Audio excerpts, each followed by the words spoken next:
Espera.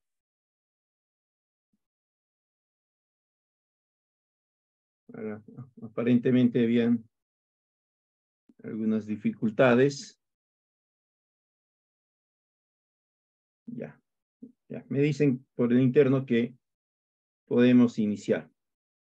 Bien, entonces les mencionaba que en esta oportunidad vamos a enfocarnos en la segunda fase de la inversión pública, es decir, en la formulación, evaluación de proyectos de inversión, específicamente en la elaboración, la preparación del instrumento de preinversión, conocido generalmente como la famosa ficha simplificada, la ficha técnica o también las fichas técnicas estándar de las distintas entidades, si es que las han generado.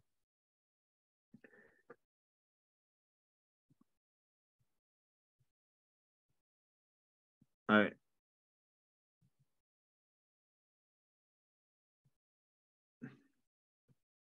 En el primer módulo, ¿no? Deben de haber podido tomar conocimiento ya de las generalidades del proceso de inversión pública. Aparentemente no tienen audio en el Facebook. No se está escuchando en el Facebook. Es lo que dicen algunos participantes del Facebook. A ver si el moderador puede verificar eso. No sé si acá por el Zoom sí se está escuchando.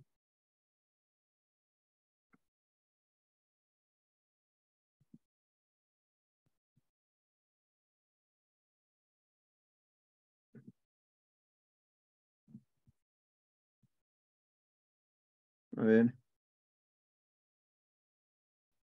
Voy a ver. De todas formas, voy a ver si es tema de mi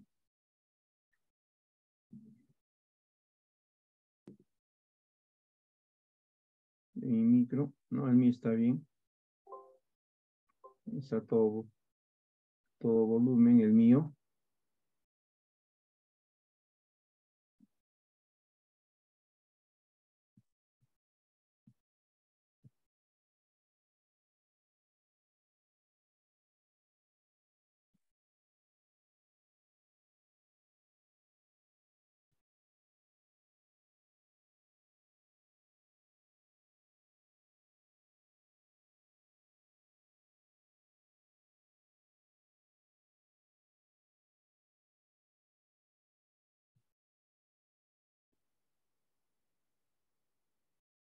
Bien.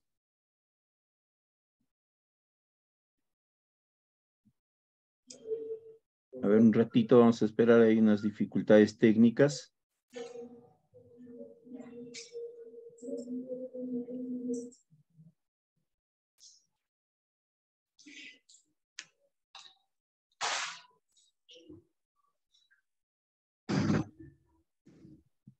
No, pues no se está escuchando por el Facebook. O al menos unos participantes han indicado que no se escucha.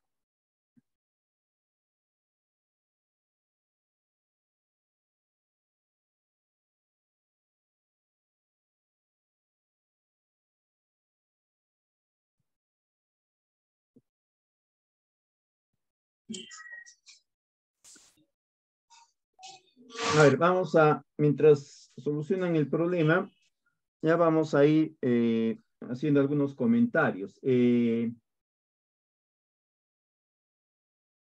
Cuando se crea InvierteP, no se hace una revisión de los proyectos de inversión pública presentados cuando estaba vigente el SNIP, y se aprecia que hay una similitud en al menos el 76% de proyectos, es decir, son proyectos homogéneos, ¿no? Y ante esto se plantea, con la finalidad de agilizar el proceso de inversión, la generación de formatos estándar, ¿no? De esquemas estándar a los cuales todos puedan recurrir, ¿no? Y elaborar sus proyectos de inversión en ese sentido. Y es donde aparecen las famosas fichas, la ficha técnica simplificada, y entonces por aquella vez llamada la ficha estándar. Si mal no me recuerdo, empezaron siendo el formato 8 y luego pasaron a ser el formato 7 y ahora son el formato 6. En ese mismo proceso, al inicio de InviérteP, también se aprecia que dentro de cada sector, ¿no? Los proyectos estándar, ¿ya? Tenían particularidades muy semejantes. Entonces, se plantea la pertinencia de que cada entidad sectorial, a partir de un análisis de estos proyectos estándar, planteen fichas específicas, ¿no? Que respondan a esa tipología específica de proyectos, a esos proyectos homogéneos dentro de cada sector, saneamiento, educación, salud, agricultura y demás. Y que deben de guardar gran correspondencia con los formatos de InviérteP, ¿no? Las fichas simplificadas, para que se mantenga el esquema general que se había propuesto. Este esquema es el que permite a la fecha que haya cierta agilidad en la formulación y también en la evaluación, porque ya no estamos, cada uno de los que elaboramos proyectos, ya no estamos pensando en si el cuadro lo presento, los datos, los años de inversión o los años de funcionamiento, los presento en columnas, los presento en filas, si debo de considerar también el BAN, el TIR y todo el proceso de cálculo, etcétera, ¿no? Porque ya existe un esquema. Con el STIC no había ese esquema, por lo tanto, cada uno de los que elaborábamos proyectos, manejábamos esquemas diferentes. Eso hacía pues que el evaluador tenga que adentrarse de alguna forma en la mente de cada uno de los proyectistas para comprender cómo elaboró, qué quiso decir, de dónde venía tal dato y poderle dar seguimiento a la continuidad de la información que se estaba trabajando y que se estaba analizando. ¿Ya? Entonces, cuando hablamos ahora de lo que es la formulación y evaluación de proyectos en el marco de InviérteP, tenemos que trabajar con un documento base, pero teniendo en cuenta, ¿no?, que la entidad sectorial, es decir, el ministerio al cual va a corresponder el proyecto que vamos a elaborar, probablemente ha elaborado una ficha técnica específica o estándar, las FTE, que tiene sus características y tiene también sus espacios o sus parámetros de aplicación.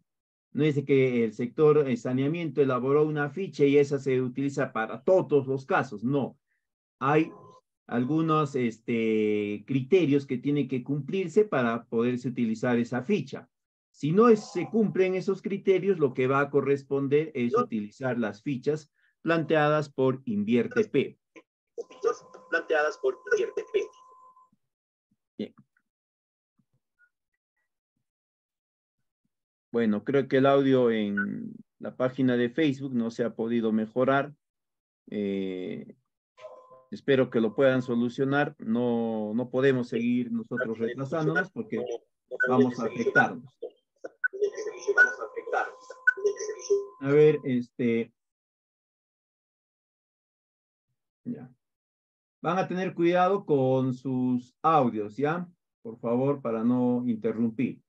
Entonces, les decía que cuando ustedes elaboren estos proyectos, tienen que revisar en inicio si hay una ficha técnica estándar que la entidad ha considerado para el tipo de proyecto, la naturaleza de proyecto y por lo general el monto de inversión. Son esos dos criterios los que van a tomar en cuenta ustedes. Si no existe una ficha técnica estándar o si no se cumplen los criterios que ha considerado la entidad sectorial para que utilicen la ficha técnica estándar, van a utilizar las fichas técnicas o las fichas de InviérteP, la 6A o la 6B. ¿Dónde van a encontrar ustedes las fichas específicas las van a encontrar en la página de InvierteP. Ustedes ingresan a InvierteP y vamos a ampliar acá, donde dice anexos y formatos, le dan clic, donde dice metodologías. Si le dan clic acá en formatos, van a irse a estos, y acá está la 6A y la 6B, ¿no? Acá. Y esas son la ficha general, la ficha técnica simplificada y la ficha general, ¿no? Entonces ahí trabajan ya ustedes con eso. Pero previamente le dan acá clic a metodologías y ahí les va a enviar esta página donde ustedes seleccionan metodologías específicas y van a ser remitidos a esta nueva página donde dice sectores. Y ahí aparece educación, interior, vivienda, saneamiento, etcétera, ¿no? Cada una tiene un conjunto o 3 o 4, a veces 2 nada más, de fichas técnicas estándar.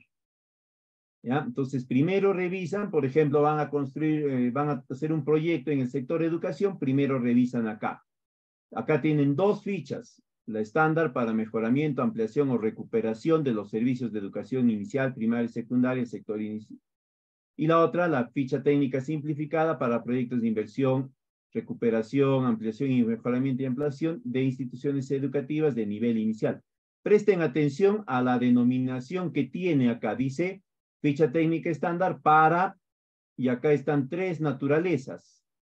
Solo 3. Mejoramiento, ampliación y o recuperación. Nada más. Falta la 4ª naturaleza, creación. ¿Qué quiere decir? Que si ustedes van a elaborar un proyecto, una ficha para la creación de un colegio, no la construcción total de un colegio desde cero, no hay nada, lo que hay es el local, el terreno, no pueden utilizar esta, porque esta solamente es para 3 naturalezas, mejoramiento, ampliación o recuperación, no para creación. En ese sentido, lo que van a utilizar es la ficha general simplificada o la ficha general nada más. La 6A o la 6B, dependiendo del monto de inversión y del nivel de riesgo y complejidad. Igual en interior, lo mismo en vivienda y lo mismo en saneamiento, agricultura y muchas otras más. Por si acaso, estas fichas técnicas simplificadas son similares, no son exactas, son bastante similares con la ficha general simplificada y la ficha, perdón, con la ficha general y la ficha simplificada. La única diferencia es el contenido específico, es decir, los datos que te están pidiendo. En tanto que en la ficha simplificada y la ficha general es amplio porque se va a ajustar a todos los sectores, ¿no? Educación, vivienda, salud, saneamiento, defensa, medio ambiente y demás. Las fichas específicas se ajustan solo a su sector, pero van a pedirte los mismos datos, ¿ya? Y eso lo vamos a ver en este curso, en esta sesión, de forma genérica. Por ejemplo, para que ustedes verifiquen esto que les estoy diciendo, vamos a abrir la 6A y la 6B.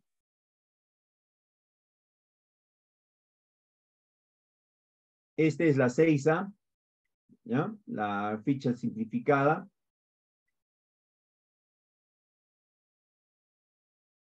Esta es la 6B, ¿ya? Y a ver dónde está. Debe estar donde dice saneamiento. Vamos a irnos a proyectos productivos primero. Acá abrimos esta. Vamos acá para que vean. ¿No? Pues, si alguien tiene duda y dice, no, tal vez la ficha es distinta, ¿no? Y acá lo que vamos a compartir el día de hoy no va a guardar correspondencia con algunas de las fichas.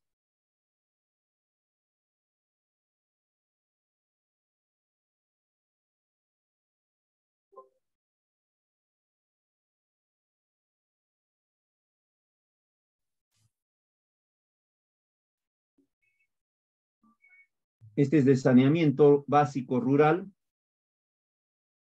para que vean ustedes.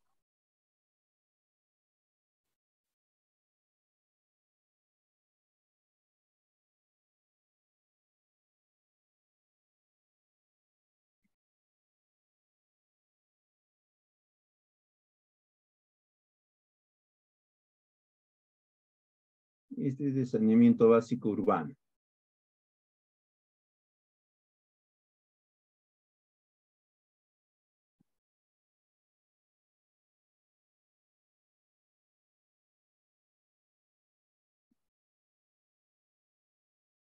Ya.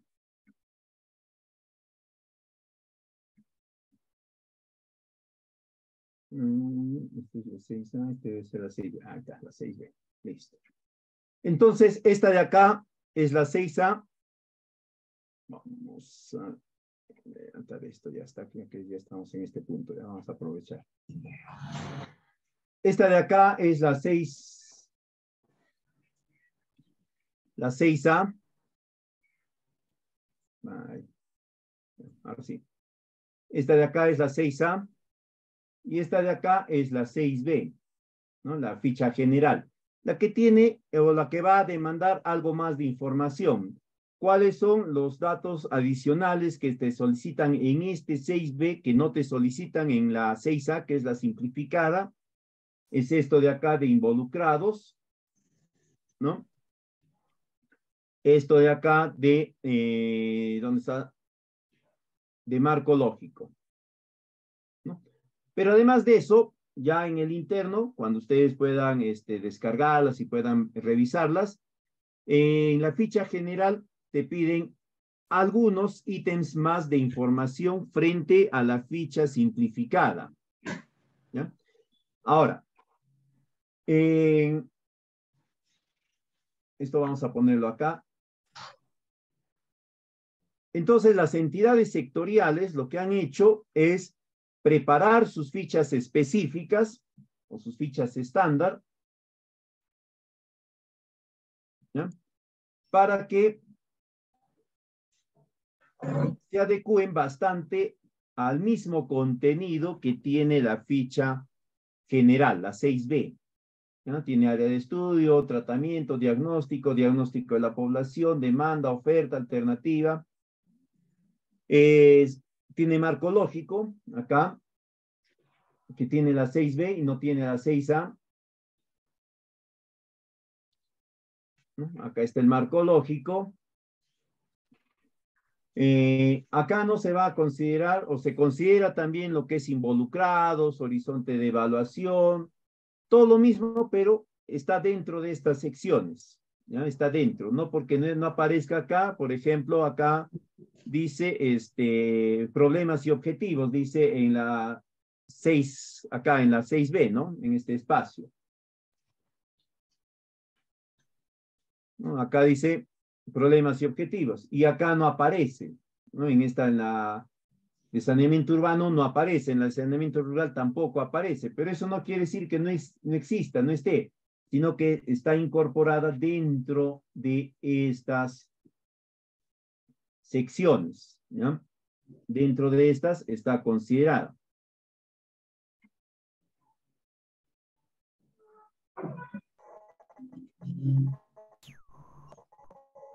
Acá. Acá está, ¿ven? En la sección que dice diagnóstico de la población, lo estoy agrandando para que puedan ver. En la sección que dice, ¿ya?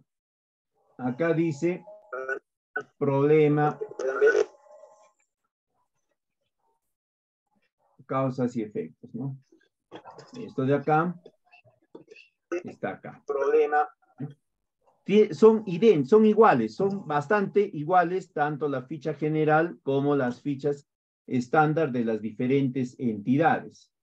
Este saneamiento, igual saneamiento, tiene la misma, este es proyectos productivos y tiene la misma. Acá sí es casi una copia fiel en la estructura. En el contenido, ¿ya? Incluso esta ficha técnica específica de producción o de agricultura para proyectos productivos está más,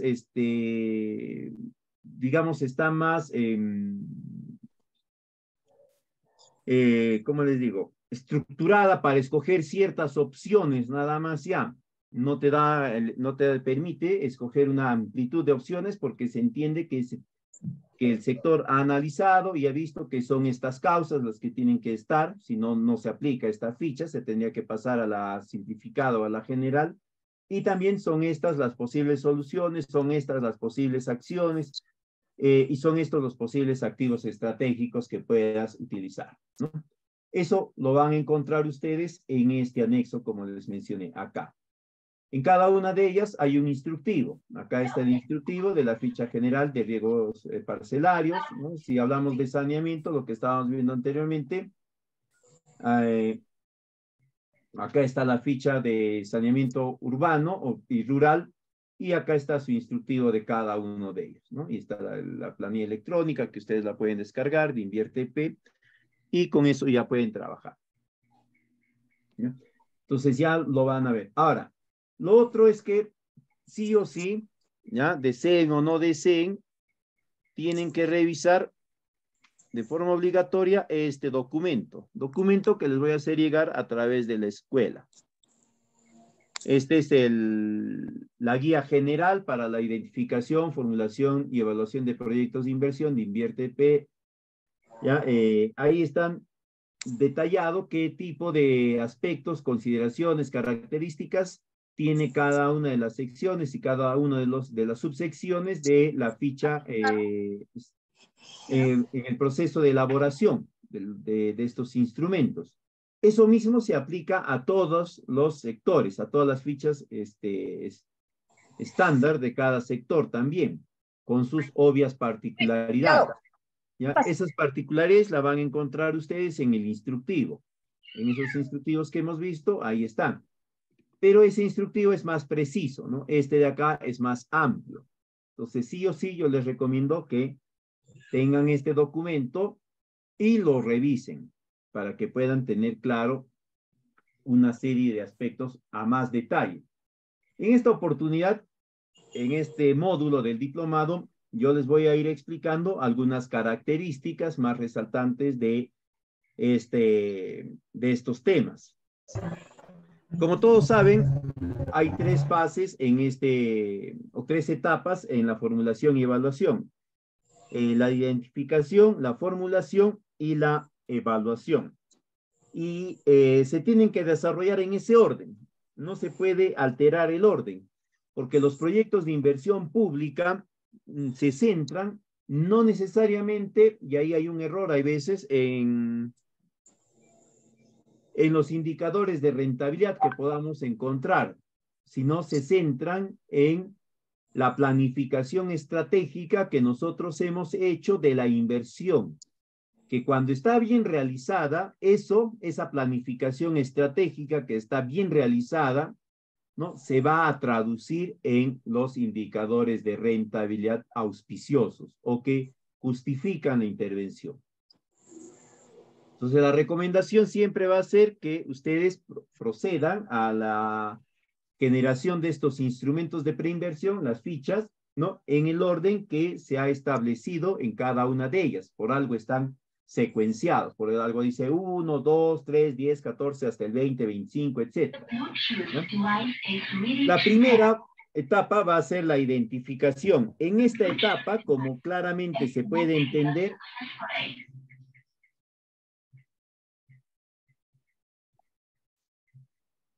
Hola. ¿se está viendo mi pantalla? Un favor. No. Sí, justo eso.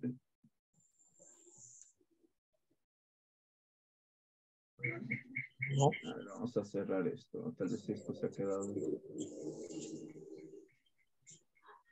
The Bluetooth device is ready to pair. Ahora, ¿se puede ver? No. Sí. A ver. Sí se ve, diagnóstico. A ver, sí se ve, dicen algunos. Sí, sí se ve. Sí se ve, ¿no? Ya. The Bluetooth device A ver, sí se está viendo. ¿Ya? Yo también estoy conectado tanto al Facebook como al Zoom y sí estoy viendo. Si por alguna razón alguien no puede ver, le sugeriría que refresque el Zoom, que refresque su Facebook para que se pueda apreciar. Bien, entonces les decía, como bien claro dice su nombre, en esta primera etapa vamos a hacer una identificación que va a pasar por un diagnóstico y una descripción de la situación actual. El diagnóstico siempre ustedes lo van a tener que hacer centrado en 4 componentes. Siempre son 4, no puede ser solamente 3, no pueden ser 2, tampoco pueden ser 5. ¿Cuáles son esos 4 componentes? Uno es el territorio, que es el ámbito, ¿no?, geográfico en el cual el proyecto va a desarrollarse y va a tener impacto. Una cosa es el área de estudio, ya que son las zonas específicas donde está la unidad productora y la población beneficiada directa, ¿ya? Los que están pidiendo el proyecto, en otra cosa, ese es el área de estudio. Y el área de influencia es todo el ámbito donde el proyecto va a impactar. Para que lo entiendan más claro, el proyecto de educación, ¿no? Acá vive la familia 1 que pide el proyecto, la familia 2 que pide el proyecto, la familia 3, la familia 4, la familia 5, la familia 6. Todo esto es el distrito o la localidad. Acá vamos a encontrar, ¿no?, a estas otras familias que también forman parte de esta localidad, pero que no necesariamente están pidiendo el proyecto. Entonces, el área de estudio va a ser específicamente en la zona donde está la unidad productora, el colegio, vamos a traducirlo en ese sentido, más estas familias. Esa es el área de estudio. ¿Ya? Y el área de influencia viene a ser ya todo esto, todo el distrito. ¿Ya? A ese nivel tienen que hacer el diagnóstico del área de estudio, y ahí cuando hablamos de área de estudio se desprenden 2 elementos adicionales que están a continuación en el diagnóstico, ¿no?, que son, por un lado, la población afectada, que son estas casitas de rojo que hemos descrito, que hemos dibujado, y el verde, que es la unidad productora, el colegio. ¿Se dan cuenta cómo va avanzando? Primero el territorio, de ahí la población y la unidad productora. O en todo caso, ahí pueden cambiar, ¿no? Primero la unidad productora y luego la población. Pero Bluetooth device is ready to pair. A ver, sus audios, un servicio. Bluetooth device is connected successfully.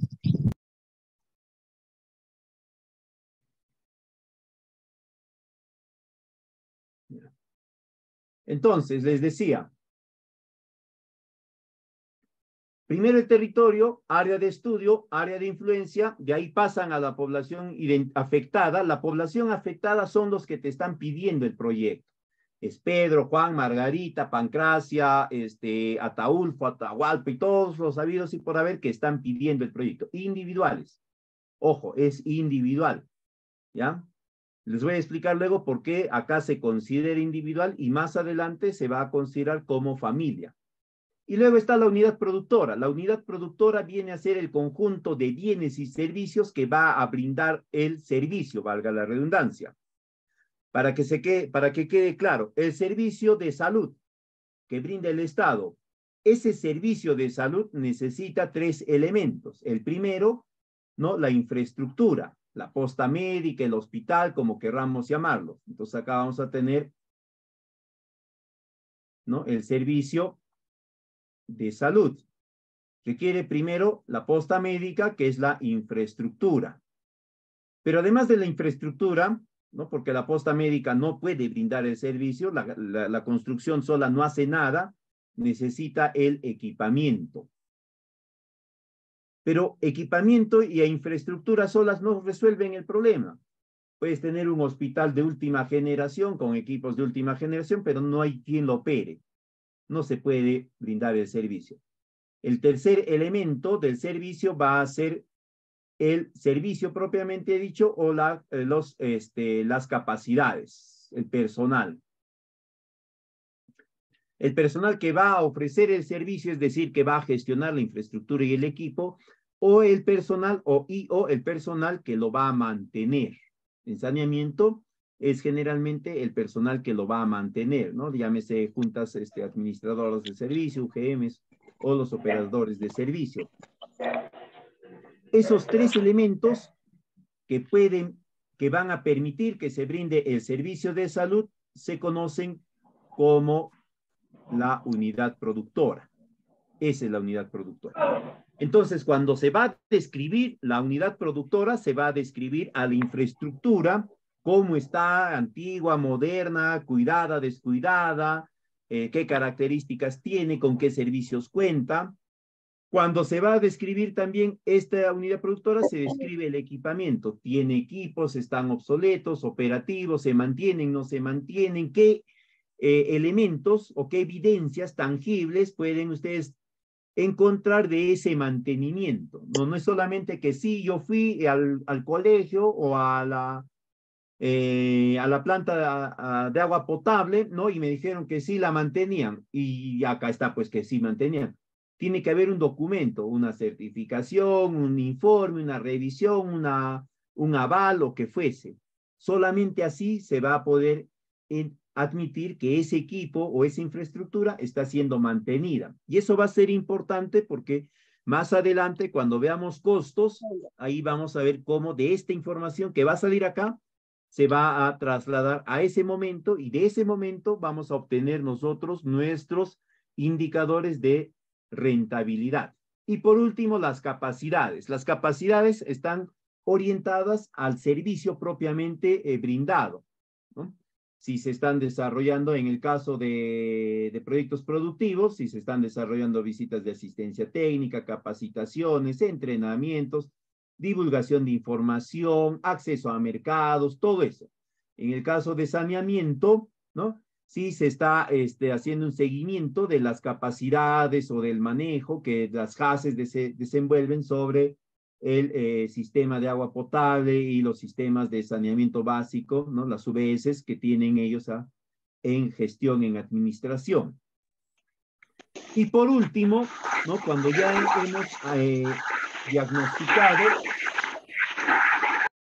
los aspectos propios del proyecto, porque estos son, perdón, aspectos directos del proyecto, ¿no? El territorio, la población afectada y la unidad productora son los directos que se van a ver modificados por la intervención. Procedemos al diagnóstico de los agentes involucrados, ¿no? Que son otros elementos, otros actores que están presentes en el área de estudio, en el área de influencia, que interactúan con la población afectada, que interactúan con la unidad productora, y que cuando el proyecto se implemente, sí o sí van a haber algún tipo de afectación del proyecto, que puede ser positiva o puede ser negativa.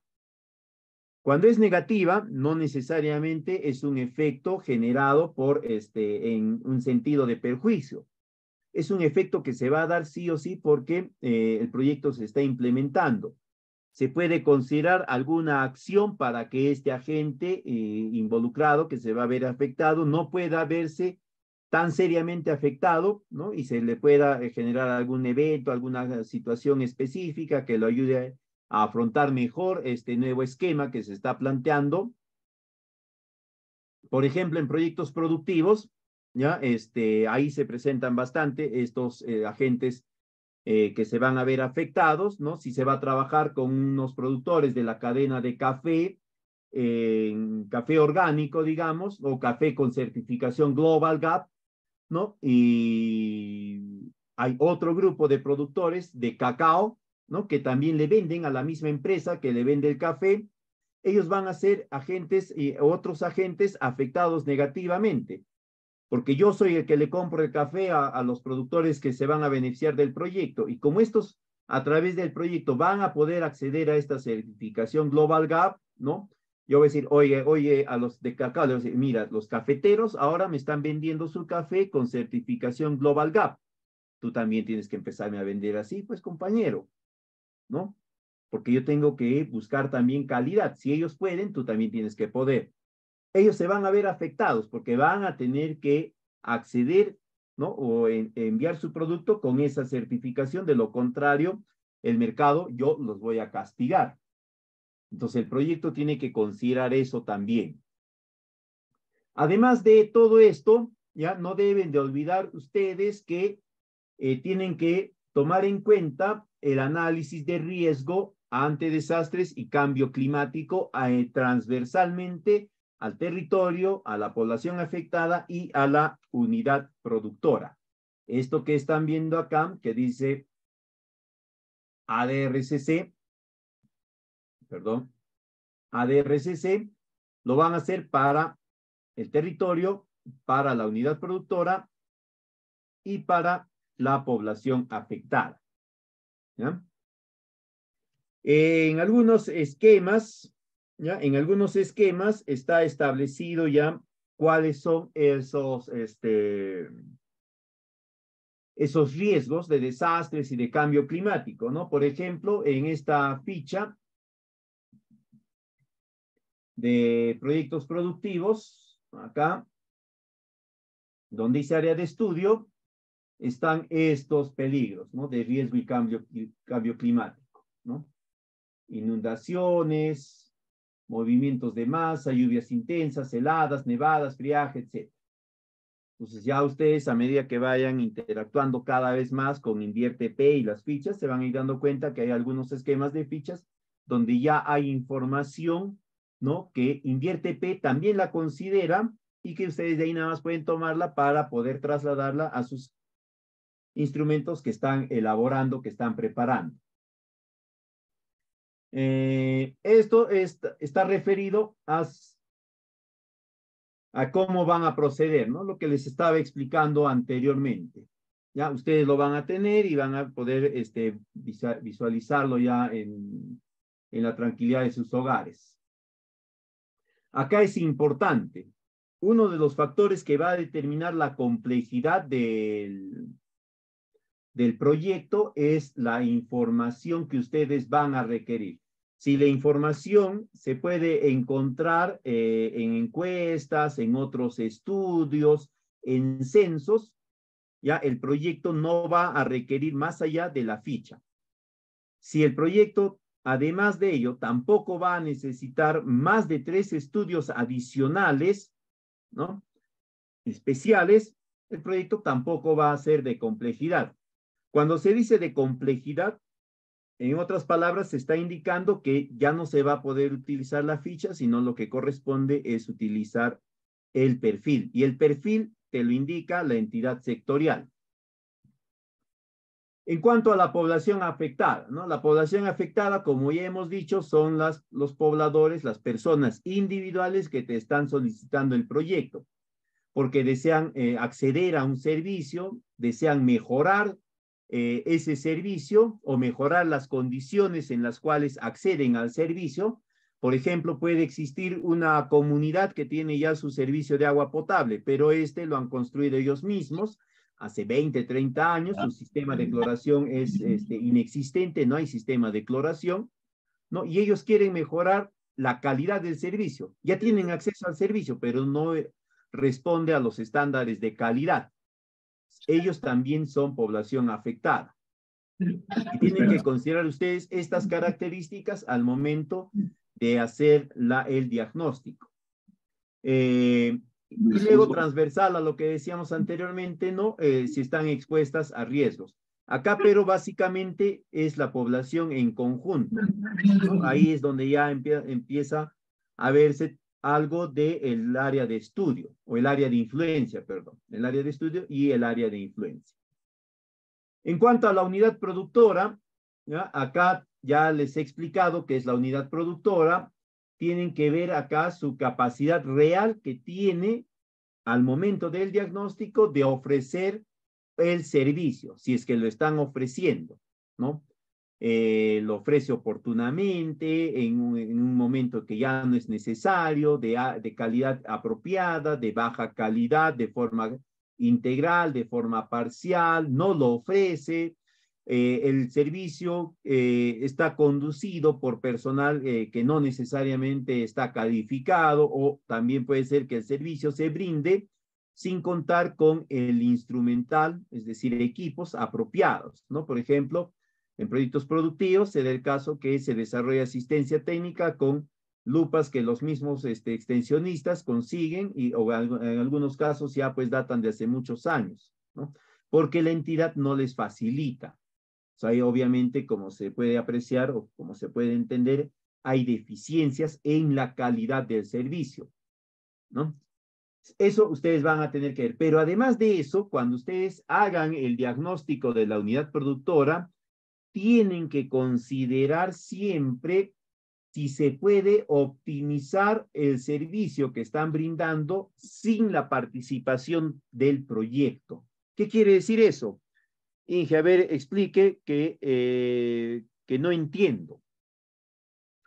Eso quiere decir que, por ejemplo, en un proyecto de educación, ¿no? Se viene brindando el servicio, hay un conjunto de proyectores multimedia, tal vez, que se han descompuesto, ¿no? Y que no se pueden operar ya, que no se pueden operar, que están bien, están operativos, pero que no se puede poner en funcionamiento porque el control remoto, ¿no? Ha tenido un cruce, un golpe, qué sé yo. ¿Se puede optimizar sin el proyecto? Habría que ver si es factible, ¿no? Poner en funcionamiento esos proyectores multimedia, haciéndole una reparación, un mantenimiento, qué sé yo, a los controles remotos. Si es así, si se puede hacer eso, si con eso se puede poner nuevamente activo ese insumo, ese activo estratégico, ¿no? Eso se considera como oferta optimizada. Porque la reparación del control remoto costará pues 100 soles, 200 soles. Si son 10 controles remotos, costará 1000 soles. ¿No? Si son 20, será 2000 soles. Comparado con el monto de inversión que se va a solicitar, pues es bastante poco. Entonces, ahí te tiene que hacer el análisis de una posible optimización que mejore el servicio. Y de darse eso, ese va a ser la oferta actual de la unidad productora, a la cual se le va a contrastar con la oferta que se va a generar ya con el proyecto, ¿no? Esa va a ser la estimación de la oferta optimizada. Luego tenemos las naturalezas de la intervención. Existen únicamente 4, no hay más. ¿Ok? Solamente 4, así le quieran poner ustedes fortalecimiento y cualquier otra, no existe eso. ¿Por qué no existe? Alguien dirá por ahí, pero hija, ¿por qué no hay fortalecimiento? ¿Por qué no existe otras naturalezas? Porque la naturaleza de la intervención está orientada a la unidad productora. Se va a intervenir para que la unidad productora mejore, ¿no?, la prestación de sus servicios. Por lo tanto, todo tiene que estar referido a la unidad productora. Va desde la creación, donde no existe la unidad productora, hasta el mejoramiento, donde existe la unidad productora, la ampliación, donde también existe la unidad productora, y la recuperación, donde igualmente existe la unidad productora. La creación, como ya les dije, no hay unidad productora, se va a crear. El mejoramiento, la unidad existe, pero viene brindando el servicio, ¿no?, en una calidad insuficiente o por debajo de los estándares de calidad que se pueda esperar. Por eso se va a mejorar, porque lo que se busca es llegar a esos estándares de calidad. La ampliación, cuando la unidad productora existe, ¿ya?, viene brindando el servicio de calidad en los estándares de calidad que se espera, pero hay un nuevo grupo de usuarios que demandan ese servicio y la unidad productora no les puede prestar el servicio sin sacrificar la calidad que actualmente le brinda a los actuales usuarios. Por eso se va a ampliar, para que se mantenga funcionando, brindando el servicio a la unidad productora y manteniendo el mismo estándar de calidad. La recuperación es cuando esta ampliación que acabamos de hablar se dio sacrificando la calidad del servicio que brindaba a los usuarios iniciales.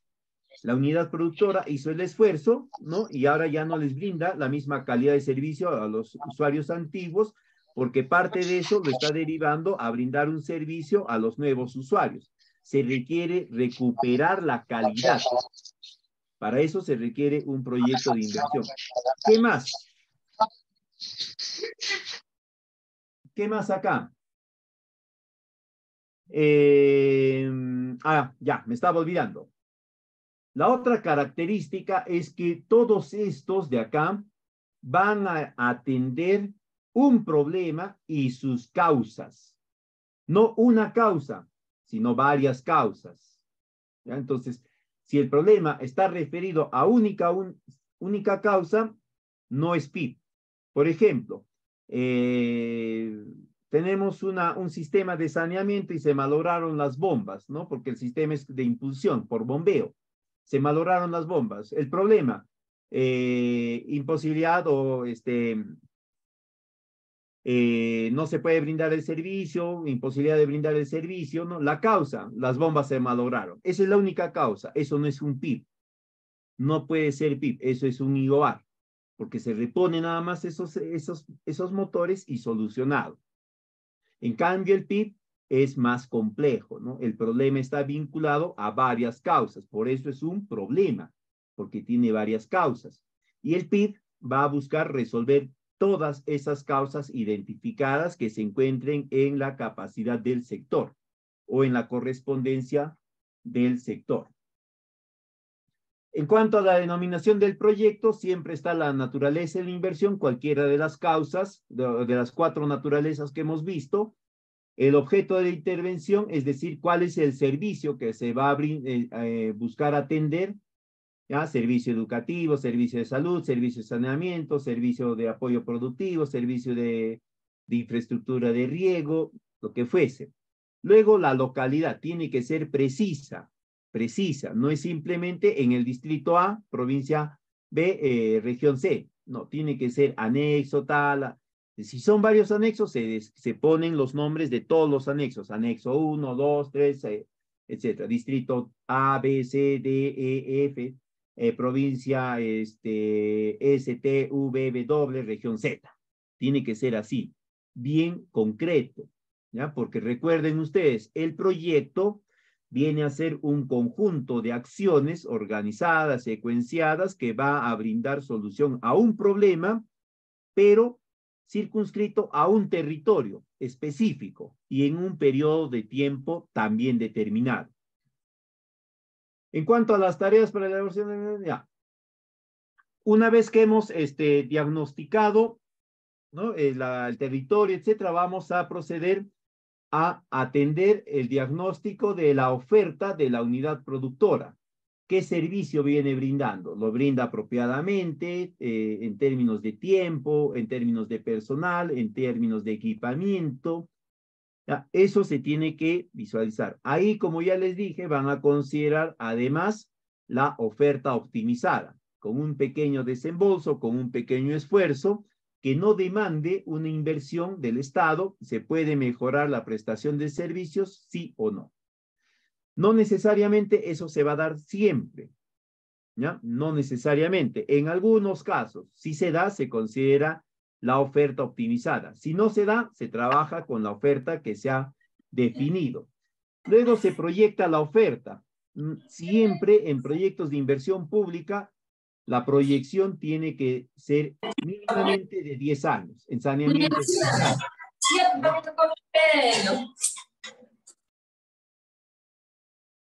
Entonces, la proyección de la oferta va a ser en el rango de los 10 años para cualquier tipo de proyecto. Sobre el horizonte vamos a ver más adelante, en unos instantes más.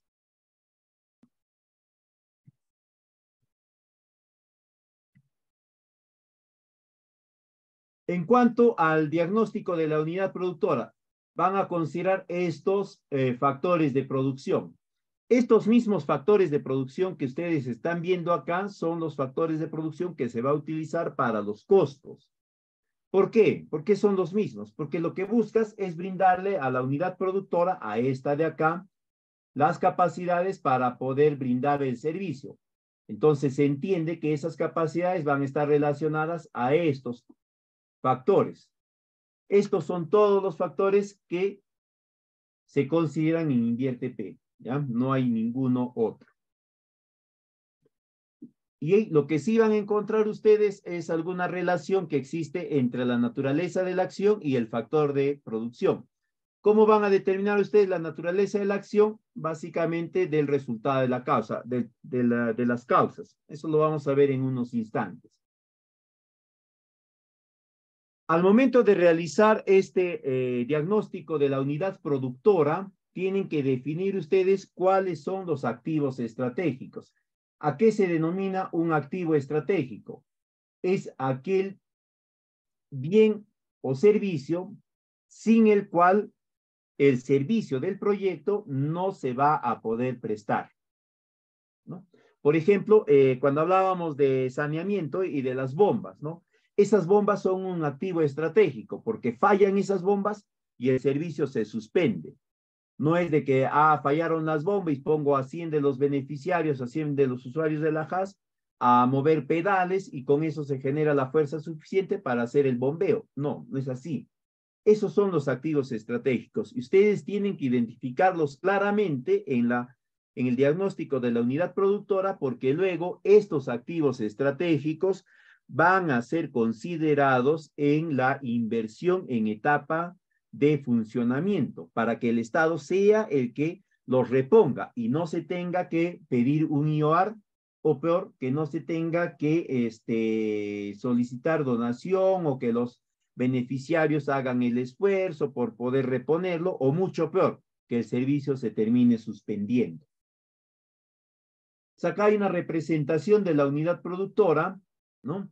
Es de un colegio, la unidad productora es toda la entidad, obviamente con todo su parte de bienes, ¿no? Las aulas, laboratorios, áreas administrativas, etcétera, pero también hay un componente, ¿no?, que va a permitir la operativización, es decir, los encargados de emplear, de gestionar toda esta infraestructura.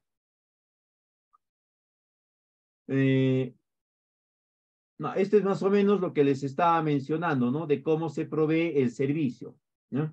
Hay un conjunto de elementos que se tienen que ir obteniendo. Básicamente estos elementos están referidos a los factores de producción: infraestructura, equipos, vehículos, maquinarias, bienes intangibles. Esos tienen que aparecer para que se pueda brindar el servicio. Sin esos no se va a poder brindar el servicio. En cuanto a otros agentes, ya comenté esto, no son los otros elementos que van a estar relacionados directa o en algunos casos indirectamente con el proyecto. Referente al problema y sus causas. El problema siempre tiene que estar vinculado a, o por lo general está vinculado a al déficit de acceso al servicio, ¿no? Es decir, hay una demanda por acceder al servicio, una demanda muy grande, ¿ya? Ese va a ser generalmente el problema. La población no accede al servicio, no cuenta con servicio, el servicio es insuficiente, el servicio no reúne los elementos de calidad y demás. Esa va a ser siempre la situación problemática. Y este problema va a estar generado por la ocurrencia de causas que pueden ser de carácter directo o de carácter indirecto, ¿no? Por lo general, las causas de carácter directo son las que están relacionadas a la oferta, ¿ya? Y también al aspecto de la demanda, ¿va? Principalmente a los aspectos de contexto social, cultural, religioso, geográfico, económico, político, ideológico. Es decir, si ustedes se dan cuenta, acá están aquellos aspectos que hacen vulnerable a la población. Son los elementos que van a generar vulnerabilidad. Y esto es importante que ustedes lo tengan en cuenta porque más adelante vamos a ver que los proyectos de inversión pública van a tener un impacto sobre la reducción de la vulnerabilidad también de estas poblaciones. Eso es parte de los beneficios de los proyectos. Y las causas indirectas son las que explican el origen de las causas directas, es decir, son las que han generado las causas directas, en otras palabras, ¿no? Para que ustedes puedan conformar esta estructura de causas, ¿no? Tienen que desarrollar el árbol de causas. Si bien es cierto, los esquemas de InviérteP actualmente te piden esa situación problemática a modo de cuadro,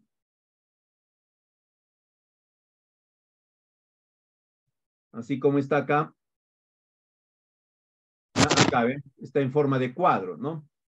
Pero la recomendación es que se construya el árbol de causas siempre. Ya construyen su árbol de causas y efectos. Ya saben, el problema, causas para abajo, todo lo que genera el problema, y efectos para arriba, lo que el problema contribuye a generar. Entonces vamos a tener ahí los efectos directos y los efectos indirectos. Los efectos directos, como su mismo nombre lo dice, van a ser aspectos negativos generados por el problema que van a afectar a la población afectada o a la población beneficiaria, aquellos que te están pidiendo el proyecto. Y los efectos indirectos son aquellos que el problema va a contribuir para que se incremente. Por ejemplo, vulnerabilidad, se me fue ahorita el nombre, pobreza, inseguridad alimentaria, exclusión. Ya, esos generalmente son los problemas o los efectos indirectos, porque el problema va a contribuir a que esa exclusión, esa vulnerabilidad se hagan más evidentes, se agudicen más. Acá tienen un ejemplo de un árbol de causas y efectos, ¿no? El problema siempre está al medio. El problema va a estar vinculado a un servicio, a una brecha. Y ahí, para que ustedes no se rompan la cabeza, tratando de entender dónde está el problema, ¿no? Ustedes se van a esta paginita de inversión, de inversión pública, y acá, en aplicaciones informáticas, le dan clic acá a, ¿dónde está? Programación multianual, este es, acá, y acá se van a indicadores de brechas. Acá van a descargar, y cada uno de estos sectores ya ha indicado su brecha. La brecha es porcentaje de productores que no accede, porcentaje de áreas sin servicio, porcentaje o número de viviendas sin servicio de electrificación, etc. Ese es el problema. Ese es el problema. Entonces, ustedes revisan acá cuáles son las brechas y en función a eso ya tienen un gran avance en el problema. Y luego ya lo que queda es identificar y vincular las causas tanto directas como indirectas, nada más. Una vez que han hecho eso, cuando ya han generado esta situación problemática, la situación negativa, todo eso lo pasan a positivo. Si decía limitado acceso, adecuado acceso. Si decía insuficiente servicio, suficiente servicio. Si decía falta de capacidades, adecuadas capacidades. Todo lo que estaba en negativo en la situación problemática, acá pasa a positivo y tenemos la situación solucionada, que es el famoso árbol de fines y medios, ¿no? O de medios y fines. Es el espejo positivo de la situación problemática. No es difícil construir en ese sentido. Si acá, por ejemplo, decíamos inadecuada disposición de aguas residuales y excretas, en la solución será adecuada disposición. Acá decíamos interrupciones periódicas, continuidad del servicio de agua potable. Acá decíamos ineficiente gestión, eficiente gestión. Todo lo que está acá negativo, lo que es malo, triste, sad, como dicen los jóvenes ahora, adelante y es happy, ¿no? Todo es feliz, todo es contento, ¿ya? Y tienen su árbol de medios y fines. Los medios corresponden a las causas y los fines corresponden a los efectos. Las causas indirectas te van a dar medios de primer nivel y las causas indirectas te van a dar medios fundamentales. Estos medios fundamentales, perdón, se van a convertir en tus componentes del proyecto. ¿Ah? Los efectos directos, fines directos, los efectos indirectos, fines indirectos. Hasta ahí hemos generado todo el árbol de problemas y el árbol de soluciones. Ahora nos corresponde elaborar o proponer las alternativas de solución. Las alternativas de solución no vienen a ser otra cosa que la organización de esas acciones que hemos determinado en el árbol de medios y fines, ¿no? Que nos permitan resolver el problema. Hay veces se va a generar dos combinaciones de estas acciones diferentes, ¿no? No diferentes totalmente, sino que hay algunas acciones que están en una alternativa y otras que no están. Ahí se generan alternativas distintas, dos alternativas. En otras va a haber una única alternativa. Lo que no deben de olvidar sobre estas alternativas es que una o más, dos, tres, qué sé yo, siempre te tengan que facilitar la resolución del problema. Tienen que ser técnicamente posibles, es decir, que todas se tienen que poder implementar. Tienen que estar en concordancia con la realidad local. Por ejemplo, hablábamos en saneamiento de un sistema de bombeo, ¿no? En una zona rural, digamos, donde lo que hay es energía monofásica, ¿no? Entonces, no vas a plantear tú, pues, la compra, la adquisición de sistema de bombeo trifásico, porque no hay trifásico. No existe, no es real. No va a poderse implementar. No vas a plantear la construcción de una posta rural donde le vas a poner un equipo de resonancia magnética de última generación.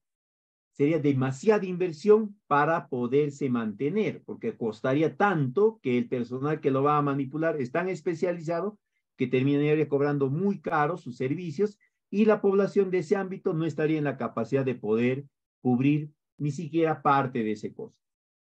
Tienen que ser siempre reales, ¿no? Y tienen que ser pertinentes con la realidad en ese sentido. Tienen que ser comparables. ¿En qué sentido comparables? Al final, las dos alternativas o más alternativas que puedan proponer tienen que brindarte el mismo nivel de servicio, la satisfacción de los beneficiarios, en otras palabras, ¿no? Entonces, como decíamos, las causas indirectas se convierten en medios fundamentales o componentes del proyecto y estos tienen que derivarse en acciones. Las acciones pueden ser excluyentes, complementarias o independientes. Estas excluyentes, que quiere decir A o B, no pueden estar A y B juntos, ¿no? Son tóxicos uno al otro. Estas te van a permitir obtener la alternativa 1 y la alternativa 2 o la alternativa E. Estas complementarias y estas independientes se van a poder adecuar a estas nada más. Ahí entonces ya tienen una idea de cómo formar sus alternativas, tanto 1, 2 o algunas más, ¿no? Sobre la acción siempre va a estar formada por una acción, por un verbo sustantivado. Por ejemplo, el medio va a ser la construcción de una planta de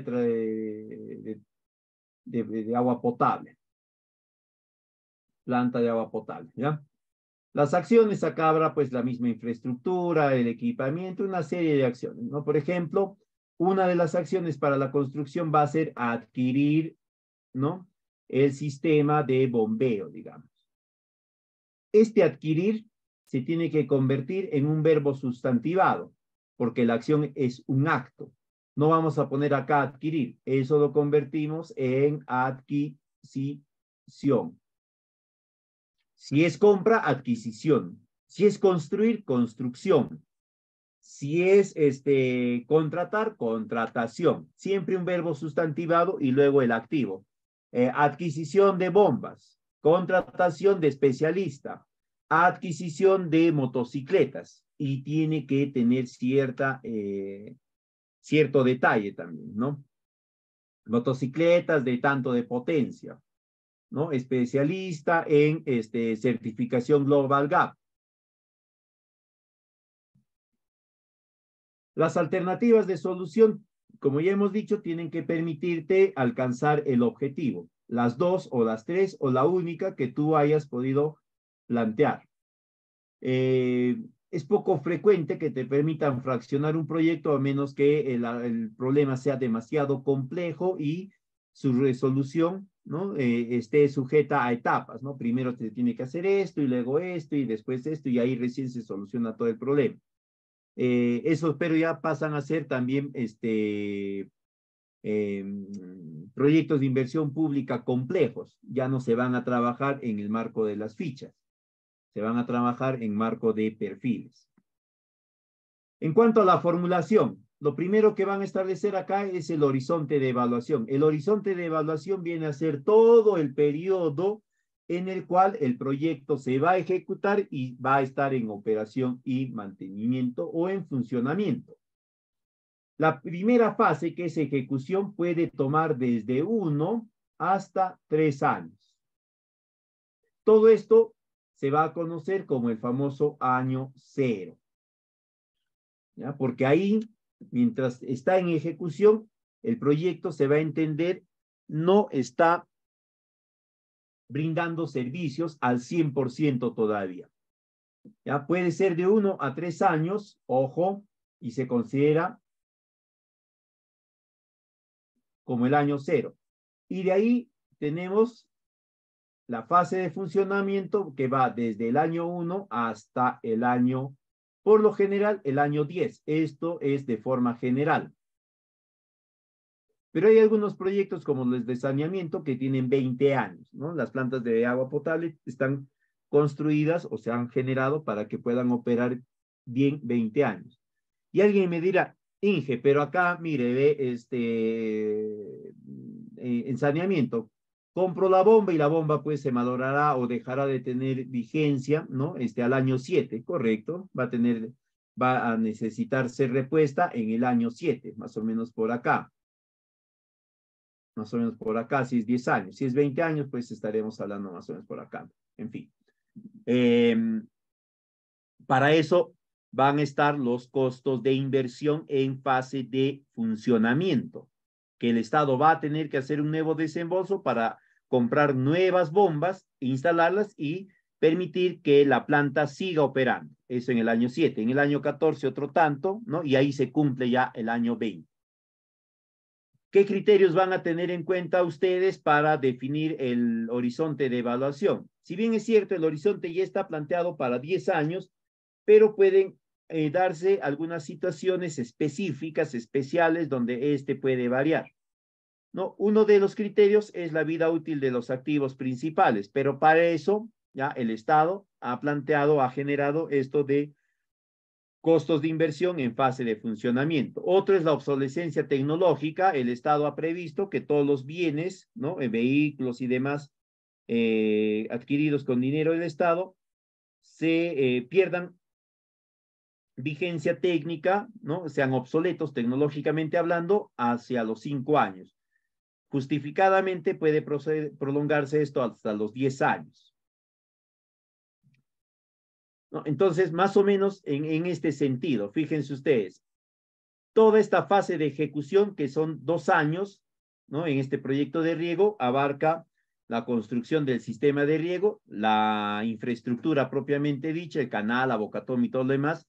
Dentro de eso, el fortalecimiento de la Junta o de la organización de usuarios y, por último, un periodo final de 6 meses de asistencia técnica a los usuarios.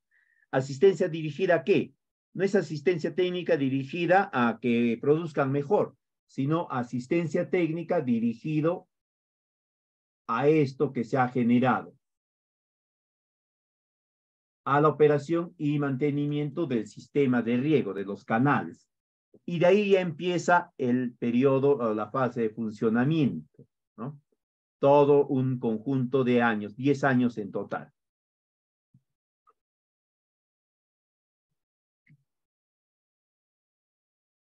para nosotros poder definir, dimensionar el servicio que vamos a brindar, es decir, para cuántos vamos a brindar, tenemos que realizar el análisis de la demanda, ¿no? Acá tenemos que analizar el mercado de servicios, del bien o del servicio que se pretende brindar, quiénes son la población demandante potencial, ¿no? Si hay ratios de concentración, la disposición a pagar, si en algunos casos, en saneamiento, por ejemplo, los beneficiarios tienen que cubrir la operación del sistema a través de la cuota familiar. En proyectos productivos hay un pago simbólico por la asistencia técnica. ¿Ya? Eso tienen que definir ustedes si es que hay esta disposición de asumir parte de los costos de operación y mantenimiento por parte de los beneficiarios, porque eso va a trasladarse también en la sostenibilidad del proyecto.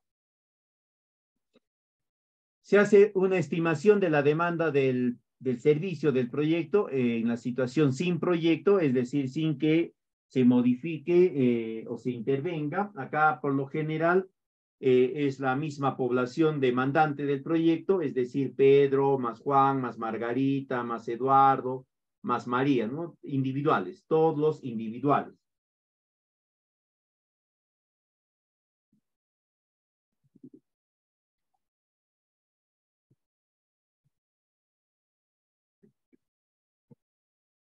Acá, esto hay que, presten atención, la población objetivo, como ya les mencioné, son los productores individuales que están solicitando el proyecto. Acá es Pedro, Juan, María, ellos son la población objetivo. Esta población es la población de la demanda sin proyecto, esta de acá. Individuales, Juan, María, Pedro, Benito y demás. Esta población demandante efectiva es Pedro, sigue siendo Pedro, más su familia, su esposa y sus hijos. Juan más su familia, esposa, hijos. María más su familia. Y esta es la población de la demanda con proyecto. Cuando ustedes hagan la proyección de la población de la demanda sin proyecto, proyectan esta de acá. Si acá son 500, en el año 0 serán 500, en el año 1 serán 500, en el año 9 serán 500 y en el año 10 seguirán siendo 500. Esta de acá. Esta es la población sin proyecto. Referida a la población con proyecto. La población con proyecto va a ser Pedro más su familia. Entonces, acá será, pues, digamos que cada uno tiene 3 miembros en la familia, ¿no? Entonces, acá será 1500, 1500, 1500, si es que no va a haber incremento en esta población. ¿Ya? Así van a trabajar. ¿Quiénes son la demandante potencial? Son otras familias que no están pidiendo el proyecto, porque no les interesa, porque tienen suficientes recursos, porque no paran en la zona, etc. ¿Quiénes son la población en referencia? Son una población que está vinculada al objetivo central del proyecto, ¿no? Es decir, educación. Todos los que están vinculados a educación en el caso de un colegio, una posta médica, todos los que están vinculados a salud. Y la población total, toda la población, ¿no? Los que desarrollan actividades vinculadas, los que desarrollan otro tipo de actividades, los que están de paso, nada más. A ver, acá hay una pregunta. ¿Existe algún documento donde esté graficada o referenciada la obsolescencia técnica de los equipos? Lenovo, ¿cómo estás? Si lo que estás consultando es si existe un documento del Estado donde indica que los productos o los equipos adquiridos con dinero del Estado tienen un periodo de depreciación de 5 años, sí hay. Hay un documento de la SUNAT del 2020, cuando ya estábamos en etapa, no, de enero del 2020, meses antes de la pandemia, donde sale esta comunicación. Al final yo les voy a dejar mi número de WhatsApp, me solicitan ahí este documento para que lo tengan y puedan considerarlo. Acá está la determinación de la población, lo que estábamos viendo hace rato, ¿no? Esta es la determinación de la situación con proyecto. No se olviden, la demanda con proyecto es el que está solicitándote el proyecto más su familia. ¿Por qué? ¿Por qué dirá alguien eso? Inge, pero ¿por qué nos dices tú acá que sin proyecto es él solito que está solicitando el proyecto y con proyecto él es él y su familia? Sin proyecto se entiende que el que está manifestando la necesidad es solamente él. Su familia puede tener o brindar o acceder a ese servicio de forma parcial, de forma inoportuna o no acceder, pero solamente es él el que se ve afectado por no acceder al servicio. Una vez que él accede al servicio, él no le va a decir, ah, mira, ahora hay el hospital, o ahora está la posta, y tú, Margarita, que eres mi esposa, tú no puedes ir, pues porque tú no estuviste ahí pidiendo el proyecto, ¿no? Tú te quedas fuera, ¿no? Y mis hijos tampoco, no. Él lo primero que va a hacer es, ah, ya tenemos la posta, vamos a enmanchar a todos, ¿no? A pedir que nos hagan las revisiones, vacunas, inyecciones, atención, todo lo demás, sabido y por haber. Por eso es que la población de la demanda con proyecto es el beneficiario más su familia. ¿Qué más? Sobre la proyección de la población. Acá ustedes tengan en cuenta lo siguiente, para que ustedes proyecten la población, pueden asumir dos situaciones. Una, que la población se va a mantener constante periodo tras periodo, o dos, que la población va a crecer, ¿no? En proyectos de educación en el ámbito urbano, por ejemplo, la población va a crecer, porque periodo tras periodo va a haber mayor población estudiantil que va a demandar el servicio. Entonces ahí trabajan con la tasa de crecimiento, ¿no? De esa localidad. La tasa de crecimiento la obtienen del INEI. Hay otros proyectos donde no va a ser así. Por ejemplo, proyectos de saneamiento rural. La población, ustedes saben, en la zona rural migra del campo a la ciudad, ¿no? Entonces, ahí la tasa de crecimiento va a ser negativa, porque en el año 1 habrán pues 500 personas, en el año 5 ya no habrá 500 porque los hijos mayores se han ido a la provincia, se han ido a Lima a estudiar, a trabajar, qué sé yo, entonces la población se va a ir reduciendo. La tasa de crecimiento va a ser negativa, pero ustedes no pueden hacer una proyección con tasa negativa, ¿no? Lo que van a hacer ahí es mantener constante la población. ¿Ya? En ese sentido, ahí la recomendación es dos. Si la tasa es negativa, trabajan con una tasa igual a 0 y la población se mantiene constante, o trabajan con la tasa de crecimiento de la unidad geográfica inmediata superior. Si es comunidad, será el distrito. Nada más. Si es distrito, no pueden trabajar con la tasa de la provincia, porque la provincia tiene otra dinámica demográfica. Trabajan con tasa 0. Particularmente la recomendación que les doy es cuando la tasa es negativa, no se hagan bolas y trabajen con una tasa de crecimiento igual a 0. Es decir, la población demandante va a ser constante el año 1, 2, 3, 500, 500, 500, 500, 500. A ver, ¿qué más tenemos acá?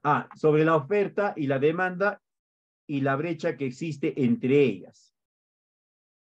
Una vez que han calculado la oferta y han calculado la demanda, ojo, no se olviden, es oferta optimizada si es que esta se ha podido. Van a proceder a hacer una estimación de la brecha, ¿ya? Acá, por si acaso, la brecha siempre va a ser grande. La demanda del servicio va a ser bastante grande, va a ser 8,000, 9,000, 15,000, digamos, ¿no? Y la oferta va a alcanzar a 2,000 o menos todavía. Entonces, la brecha va a ser siempre amplia. ¿Ya? Por eso es que se demanda el proyecto de inversión pública, porque solamente el Estado, a través de inversiones periódicas, va a poder contribuir a cerrar esta brecha demasiada grande. Hay algunos casos en que la brecha y el balance coinciden, ¿no? Es decir, tienen la misma unidad de medida, ¿no? Por ejemplo, en proyectos de electrificación rural, ¿no? Es la cantidad de viviendas atendidas por año. Ahí no hay mucho problema. La brecha ya les dije. La brecha la obtienen de esa página Excel que les mostré. Ahí está, les dije porcentaje o número. Siempre es porcentaje o número. ¿Ya? Entonces, ahí está. Miren, acá dice porcentaje de viviendas atendidas. Tanto. Hay otros proyectos en los cuales la unidad de medida y la brecha no coinciden. En riego, por ejemplo, la unidad de medida es metros cúbicos por segundo, ¿no? Y la brecha está en hectáreas, cantidad de áreas que no tienen servicio de riego. Entonces, ahí tienen que adecuar, ¿no? Con este volumen de metros cúbicos por segundo, ¿cuántas hectáreas vas a poder atender? Ahí tienen que hacer una conversión. No es en todos los proyectos, ¿no? No es en todos los proyectos, en algunos tipos únicamente. Bien, entonces hasta ahí hemos estado hablando sobre las alternativas de solución. La alternativa de solución viene a ser como el buen deseo, ¿no? Te voy a ser fiel toda la vida. Me voy a comprar un televisor, me voy a comprar un carro nuevo el año que viene. La alternativa técnica viene a ser ya ese deseo, pero dimensionado. Me voy a comprar un carro nuevo, marca tal, de tal color, de tal característica, tal potencia, 4x4, 5 filas de asientos, con airbags adelante, atrás, a los costados, arriba, por debajo, ¿no? Todo eso. Esa es la alternativa técnica. La alternativa de solución era adquisición de motocicletas, adquisición de motobombas o de bombas, construcción de aulas. Acá en la alternativa técnica ya tiene una dimensión, porque se le va a dar un tamaño, es decir, cuántos servicios se va a brindar. Se va a dar una localización, en qué localidades o en qué localidad se va a brindar el servicio. Y se va a dar una tecnología, qué características va a tener el servicio. Va a ser una escuela de 1 piso, 2 pisos, 3 pisos, con proyector multimedia, con Wi-Fi, con Bluetooth, con laptops de última generación, Core i, debemos estar actualmente en el Core i12, ¿no? Etcétera. Esa es la alternativa técnica. Cada alternativa de solución la tienen que pasar por este dimensionamiento de tamaño, localización, tecnología y transversal a esos tres aspectos de impacto ambiental. Si el tamaño, ¿no? La localidad va a verse o va a tener determinados impactos sobre el medio ambiente y si se va a ver expuesta a algunos riesgos y desastres de cambio climático. Igual la localización, ¿no? El servicio se va a brindar, por ejemplo, la posta se va a ubicar en una zona donde está expuesta a inundaciones. Entonces se tendrá que modificar esa ubicación. No podrá ser ahí porque si la construís, se va a inundar, ¿no? O está expuesta a una zona de riesgos. En proyectos productivos, por ejemplo, si las parcelas demostrativas se van a ubicar en una zona donde hay sequías, donde hay heladas, no se puede ubicar ahí, se tiene que trasladar a otro punto. Esta viene a ser el esquema de cómo una alternativa se convierte en una alternativa técnica factible, ¿no? Cuando se le da estos criterios de tamaño, localización y tecnología. Estas alternativas técnicas factibles son las que se van a convertir en la fuente de nuestros costos. Antes de pasar a los costos, tenemos que verificar nosotros algunos elementos sobre la gestión del proyecto, ¿no? Sobre la organización. Si la unidad ejecutora o la entidad que va a conducir todo el proceso de inversión, luego el funcionamiento, tiene que hacer algunas adecuaciones, tiene que asumir algunos gastos, tiene que considerar algunos estudios adicionales. Eso que tiene que hacerse tiene que estar también en este estudio de preinversión, porque si no es con el aporte del Estado en la inversión, lo va a tener que asumir la misma entidad con sus recursos propios o se va a tener que buscar el apoyo o de los beneficiarios o de terceros a través de donaciones y demás. También se tiene que considerar el plan de implementación. Se tiene que establecer un plazo apropiado de ejecución, jamás hacer plazos cortos. Se tiene que analizar la interdependencia de las diversas actividades, ¿no? Esto va a estar en función también al cronograma y los recursos o requerimientos de recursos que se va a contemplar. Acá tienen que considerar otro aspecto fundamental que son los periodos para las contrataciones. Hay veces eso se deja de lado, ¿no?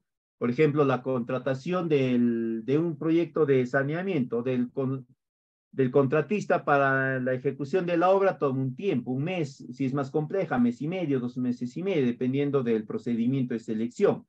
Para la misma contratación del residente toma un tiempo, no es de que salió el proyecto y hoy día me hacen el desembolso y mañana contrato al residente.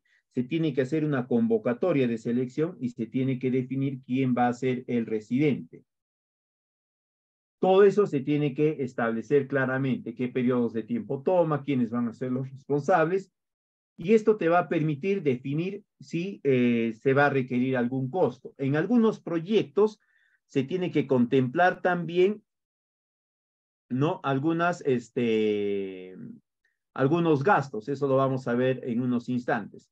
Luego tienen que considerar la modalidad de ejecución, ¿no? Si va a ser una administración directa, la misma entidad va a ejecutar el proyecto, o si va a ser una administración indirecta, porque cada una de ellas tiene sus características. Además de eso, no se olviden que en la administración indirecta hay 2 elementos en el presupuesto adicionales a la administración directa, el IGB y las utilidades, ¿no? Esos van a generar un incremento en el monto total de la inversión. Y luego, las condiciones previas para la ejecución.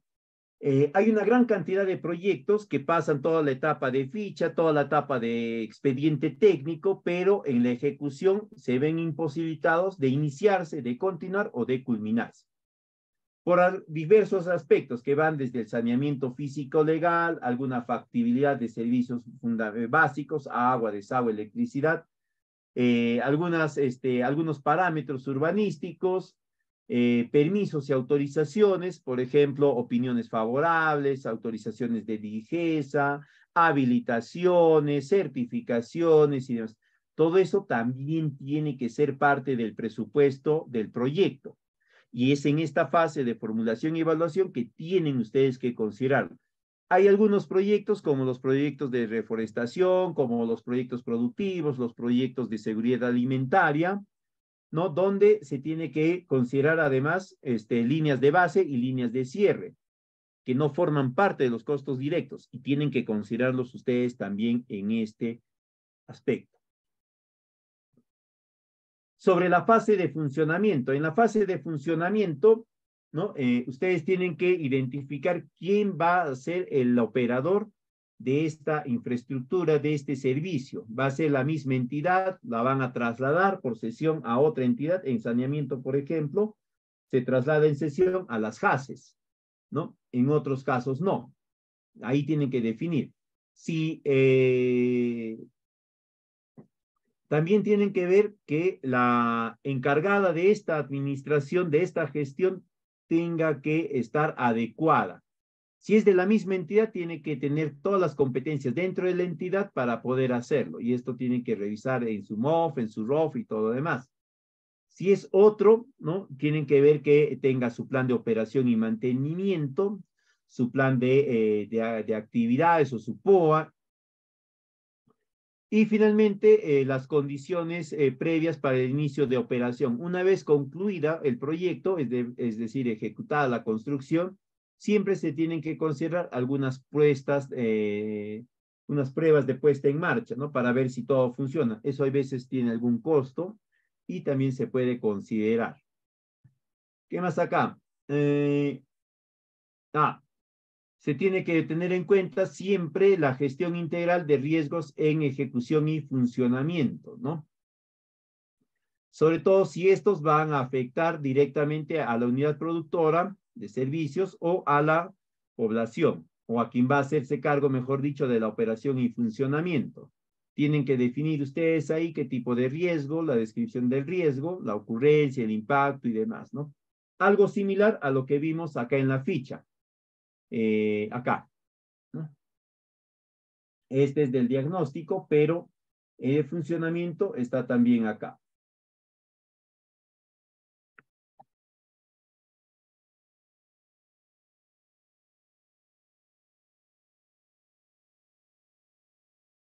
Entonces ahí van saliendo, acá está de riesgos, ¿ven? Ahí van saliendo gestión integral de riesgos, si hay un riesgo ambiental, etc. Entonces, hay fichas donde ya está preestablecidos los riesgos. Ustedes pueden revisarlas y de ahí pueden extraer. Como ya hemos visto todo esto de la gestión y del funcionamiento, lo que nos queda es ver específicamente lo relacionado al proyecto, a las actividades del proyecto. Lo primero que tienen que ustedes establecer son las metas físicas de cada actividad, es decir, cuánto de cada actividad se va a generar. Si decimos adquisición de motos, ¿cuántas motos? 10 motos, 15 motos, 20 motos. Esta unidad física que vamos a establecer acá, esta de acá, esta de acá, se va a convertir luego en las metas.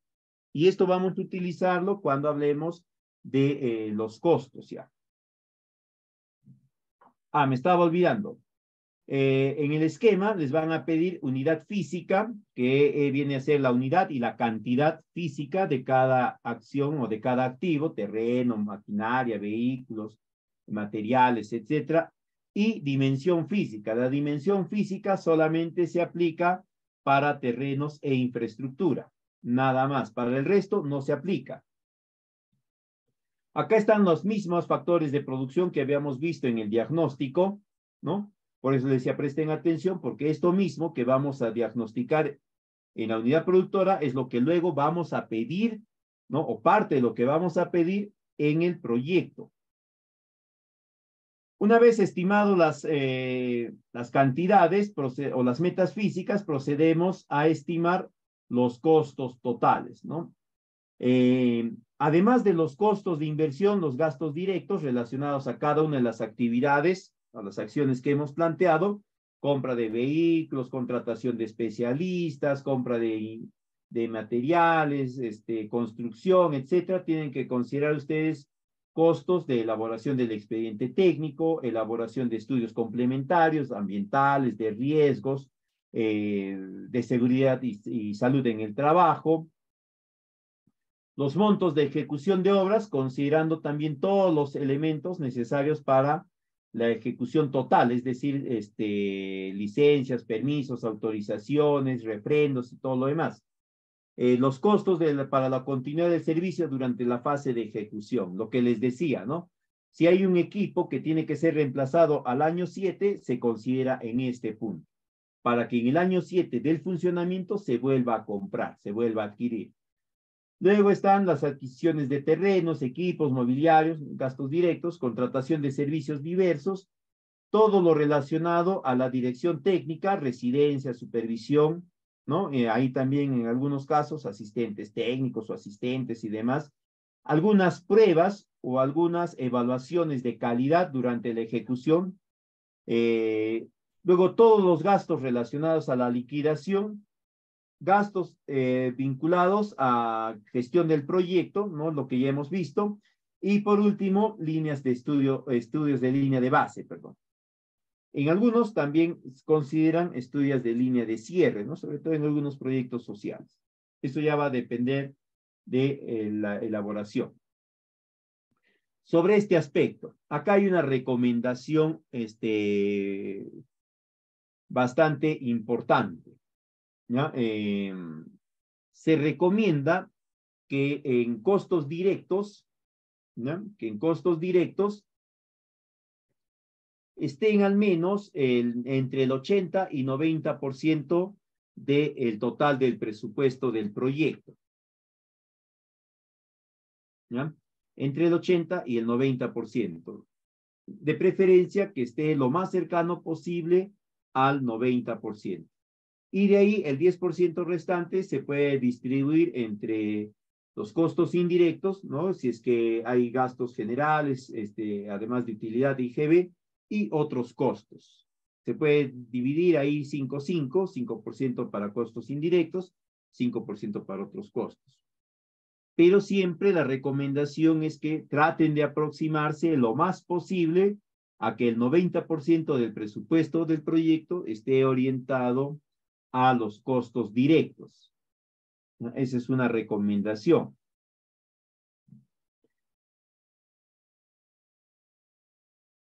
En algunos casos, ¿no? Los proyectos van a contemplar que se consideren costos de inversión en la fase de funcionamiento, porque se tiene que reponer. Pero esto está referido a activos estratégicos, más que requeridos es activos estratégicos, ¿no? Si es así, lo consideran, ¿ya? Lo consideran en el año en el cual se va a requerir.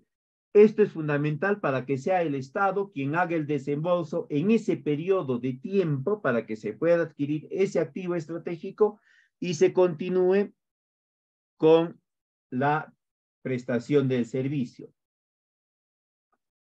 Luego tenemos la estimación de los costos de operación y mantenimiento incremental. Acá van a estimar los costos de operación y mantenimiento sin proyecto, es decir, tal como estaba la oferta del servicio antes del proyecto, la oferta optimizada, y luego los costos de operación de operación y mantenimiento con proyecto, ¿ya? Con proyecto. Todos los gastos necesarios para que el proyecto brinde los servicios conforme se había estimado. Y después van a obtener los costos de operación y mantenimiento incrementales. Básicamente van a hacer esto, costos de operación y mantenimiento sin proyecto, digamos acá es 10,000 al año, ¿ya?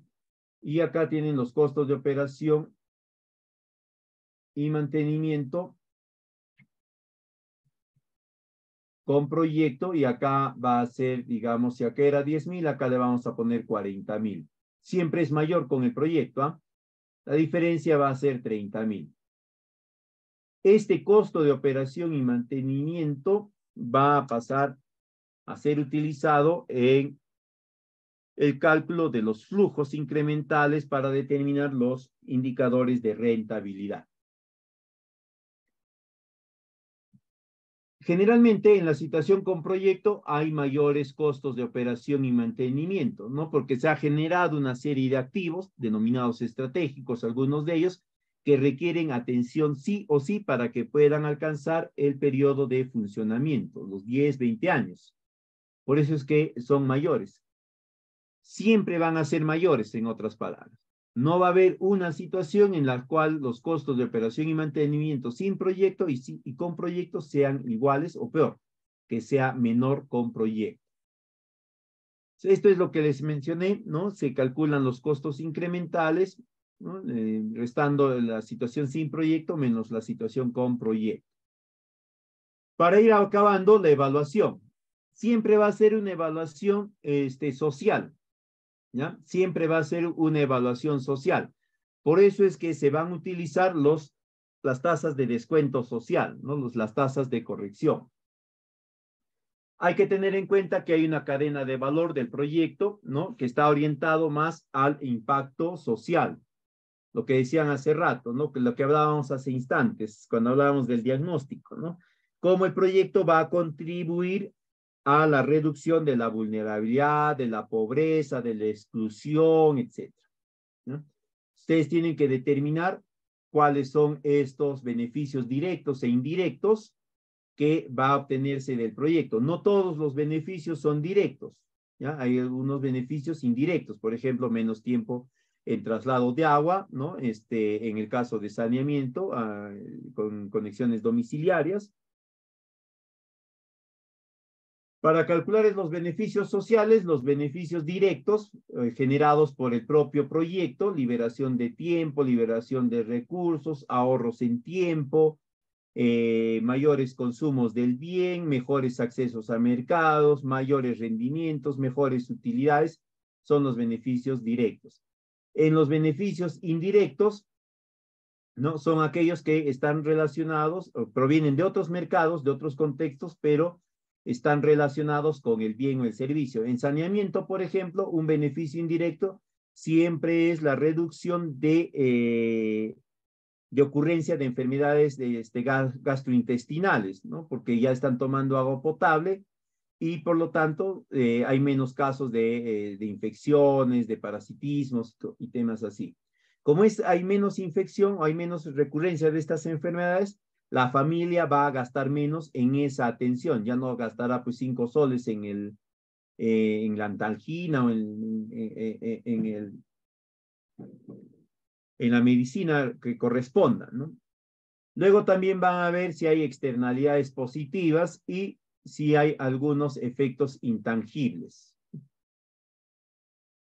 En saneamiento, por ejemplo, un efecto intangible es la reducción de la contaminación por excretas dispuestas directamente al medio ambiente, porque ya se van a disponer en las unidades básicas de saneamiento. Bueno, esto se ha copiado, mis disculpas. El otro aspecto son los costos sociales, ¿no? Acá tenemos los costos directos que ya tienen que estar ajustados con las tasas de descuento. Los costos indirectos son aquellos generados por el proyecto, pero que no están relacionados directamente al mercado del proyecto. Desvíos en el caso de saneamiento, si es que está cortando alguna de las vías vecinales, ¿no? Hay algunos desvíos, eso se tiene que considerar, porque alguien tiene que asumir ese costo. Algunas externalidades negativas y finalmente también algunos intangibles.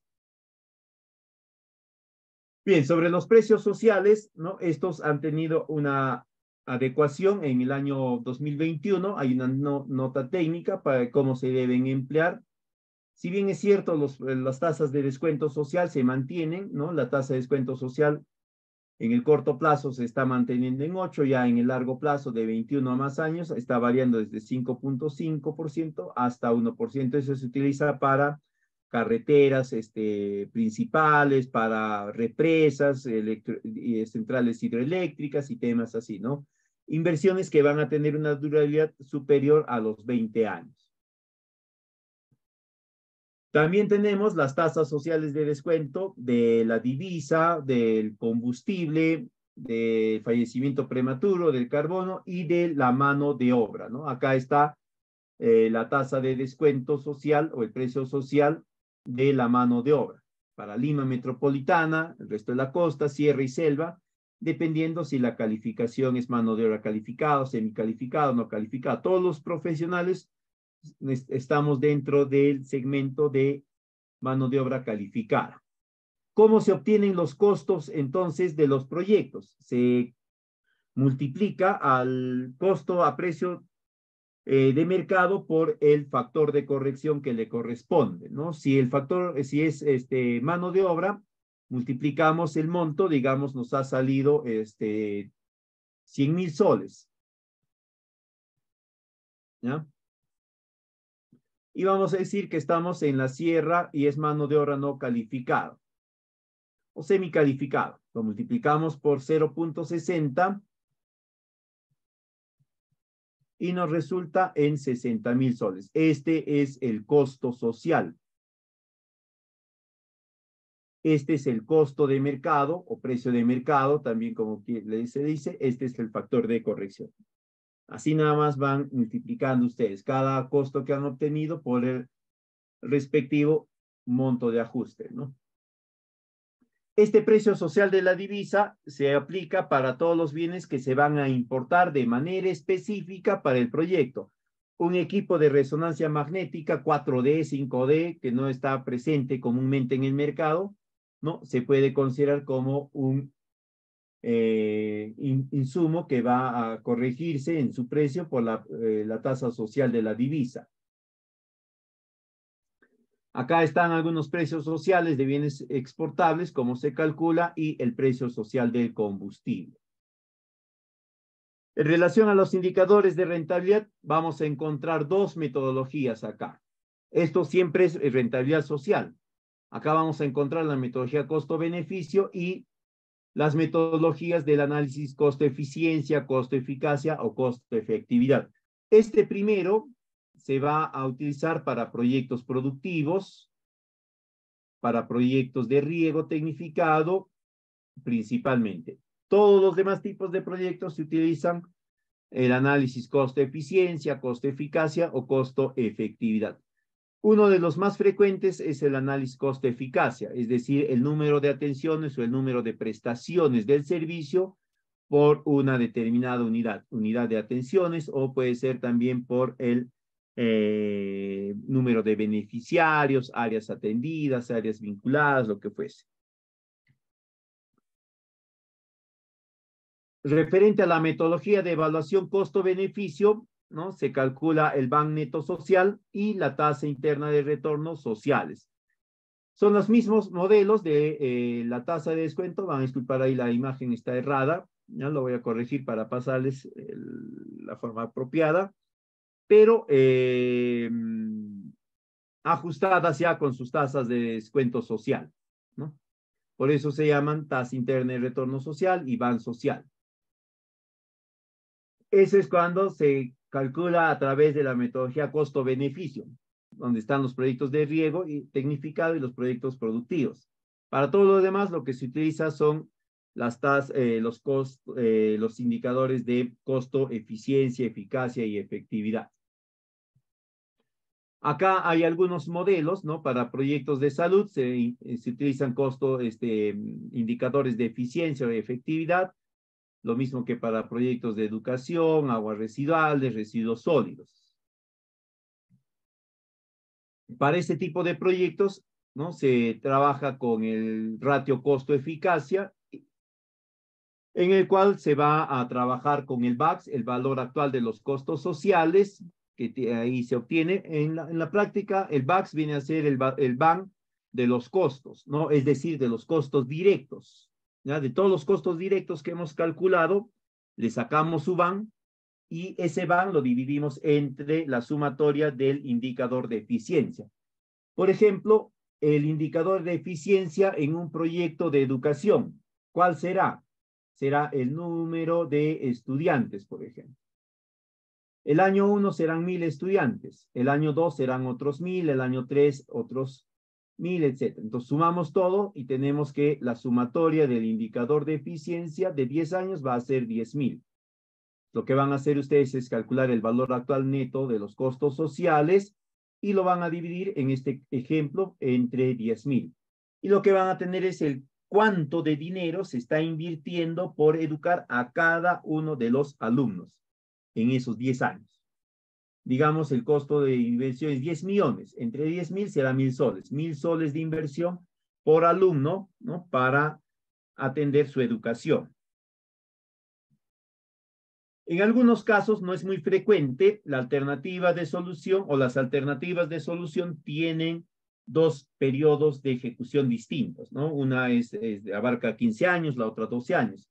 En ese caso, lo que van a utilizar ustedes es el costo anual equivalente, ¿no? La fórmula está ahí, no se olviden, el VAX es el valor actual de los costos sociales, TSD es la tasa social de descuento, N es el número de años de la alternativa.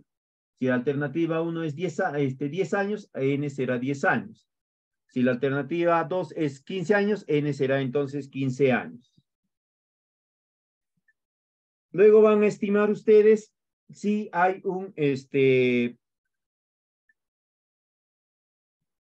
en el análisis de sostenibilidad van a ver ustedes si hay la posibilidad de que los beneficiarios puedan cubrir parte de los montos de operación y mantenimiento a través de peaje, tarifa, tasa, cuota, lo que fuese. Eso tienen que proyectarlo bien, tienen que analizarlo bien con los beneficiarios y el dato que puedan obtener tiene que ser lo más real posible y tiene que abarcar los 10, 15, 20 años de funcionamiento. No puede abarcar solamente 5 años.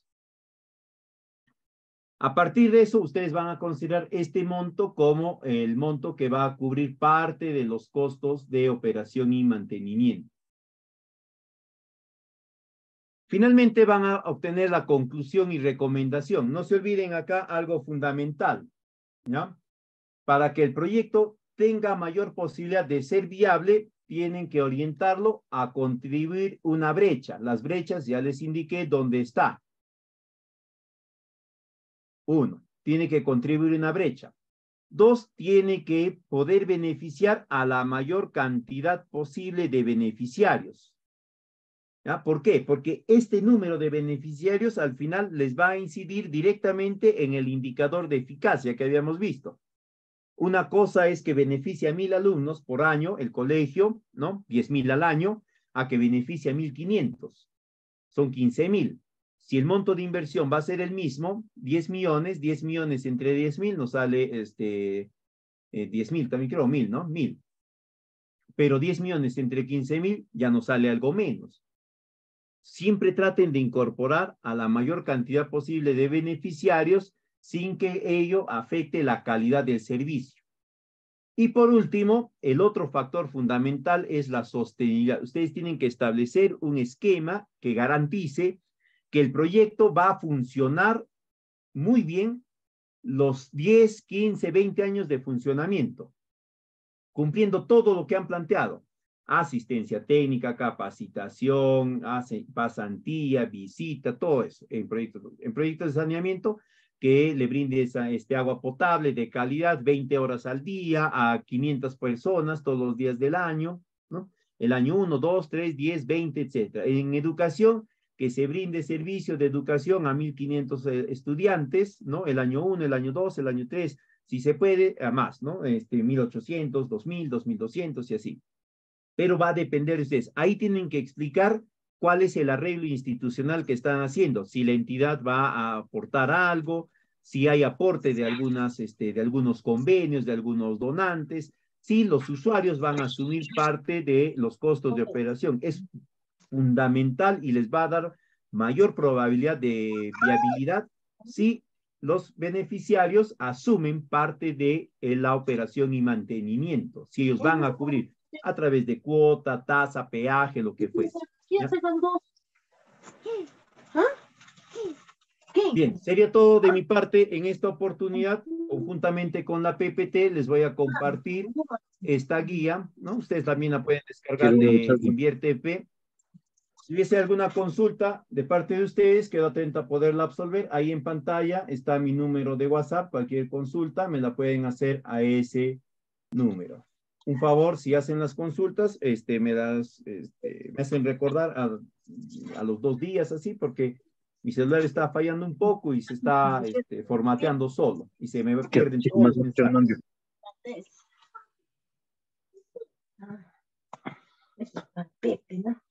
Para mí, no. Bien, si no hubiese preguntas, entonces muchísimas gracias por la atención. La PPT, la grabación y los materiales se les va a compartir a través de la escuela. Bien. Muchísimas gracias por su atención. Muy buenas noches con todos. Permiso.